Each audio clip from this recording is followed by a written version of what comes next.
السلام عليكم، حياكم الله جميعا من مزرعة المياحي، معرض طائر المينا للنوادر. اخوكم علي المياحي، حياكم الله حبايبي.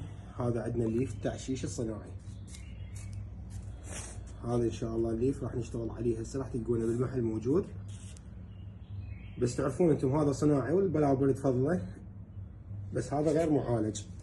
احنا راح نعالجه من الفاش والطفيليات، وراح نوفر لكم اياه ان شاء الله بالمحل. هذه المي جبنا له هنا، راح ندير عليه الماده مالتنا. هذا المي 5 لتر، راح نعالج هذه. ابقوا ويانا وانتظرونا، بس نخبط الماده ونسويه قدامكم، انتظرونا.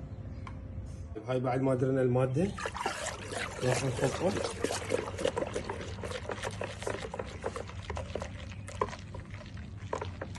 نسوي هاي المواد كلها خطره، كلها خطره وسم، نكافح بيه هاي الحشرات.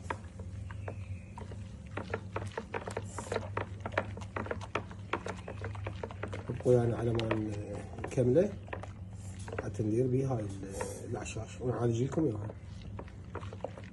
نقدمها لطيورنا ونخليها بالمحل، اللي يريد يجي ياخذ من يمها واحنا بالخدمه. انتظرونا. هاي بعد ما جهزناه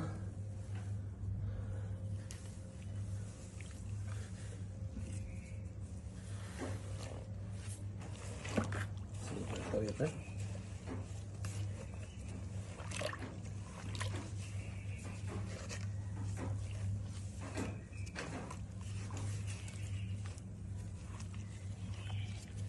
خليه يشبع بالمي.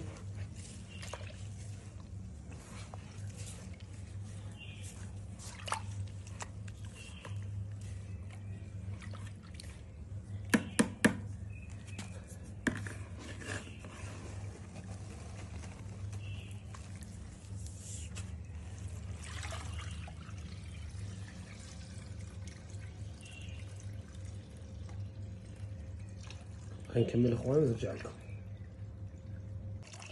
وانا انتبهت على شغله، شوفوا كمية الوساخة اللي فيه، المي صار لونه اسود. هذا كارثة، هذا تجيبونه وتستخدمونه لا حد ينظفه لا حد يسويه.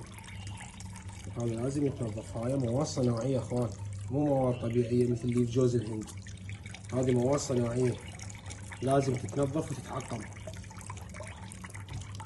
شوفوا الوساخة اللي فيه. هسه خلينا نكمل نرجع. هذا اخوان بعد ما كملناه شريناه، خلته تضربه الشمس وينشف، وان شاء الله راح يكون بالمحل. هاي غسلنا هسه، يعني صارت على دينا. هاي مواد كلها خطرة خطرة، ومواد كلها سامة. خليه ينشف وان شاء الله موسم خير على الجميع يا رب العالمين.